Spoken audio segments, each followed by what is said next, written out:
গড়ে তোলার একজন আপনারা সফল কারিগর হিসাবে আপনাদেরকে আন্তরিক মোবারকবাদ জানাই।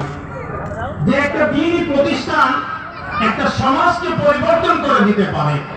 যে আপনার সন্তান একটা প্রতিষ্ঠানে পড়বে, সেখান থেকে হাফেজ কোরআন হবে, আলেম হবে, সে আবার মানুষকে দ্বীন শিখাবে, তার মাধ্যমে আবার অন্য মানুষ শিখবে, ওই ব্যক্তির মাধ্যমে আরো অনেকগুলি মানুষ শিখবে।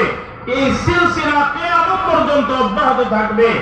এই মিশন যারা বাস্তবায়নে কাজ করে যায়, আল্লাহ তাদের হিম্মত, আল্লাহ তাদের সাহস, আল্লাহ তাদের মনোবল আরো বহু গুণে বৃদ্ধি করে দেন। সকলে বলে আমি কোরআনে কারীম থেকে আপনাদের সামনে ছোট্ট একটি আয়াতের অংশ বিশেষ তেলাওয়াত করেছি। তার আলোকেই সংক্ষিপ্ত তিনটি কথা বলে আমি আমার আলোচনার ইতি টানব। এই পৃথিবীতে মানুষ দুনিয়ার এই হায়াত জিন্দেগিতে চলতে গিয়ে সে যখন বিভিন্ন কাজকর্মে জড়িয়ে যায়, তার কাজের পরিধি বাড়ে, সে ব্যবসা করে, চাকরি করে, সংসার করে, বিভিন্ন কাজে জড়িত হয়, তখন মানুষের সাথে তার উঠা বসা, চলাফেরা, বিভিন্ন মত পার্থক্যের সৃষ্টি হয়।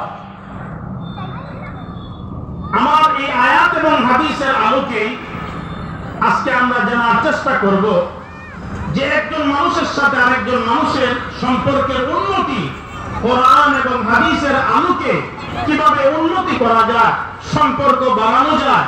একজন আরেকজনের সাথে যদি সামান্যতম মত পার্থক্য তৈরি হয়, তাহলে এটাকে দূর করা, এটাকে নিরসন করা কোরআন আমাদেরকে দিক নির্দেশনা কি দেয়, হাদিসের ভিতরে সম্পর্কে জনাবে মুহাম্মদুর রাসূলুল্লাহ সাল্লাল্লাহু আলাইহি ওয়াসাল্লাম আমাদেরকে কি জানিয়েছেন।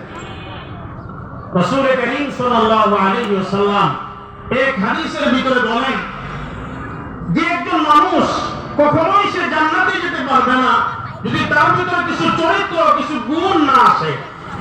তার ভিতরে যদি কিছু গুণ তৈরি হয়, কিছু আখলাকে হাসানা থাকে, তাহলে আল্লাহ তাআলা তাকে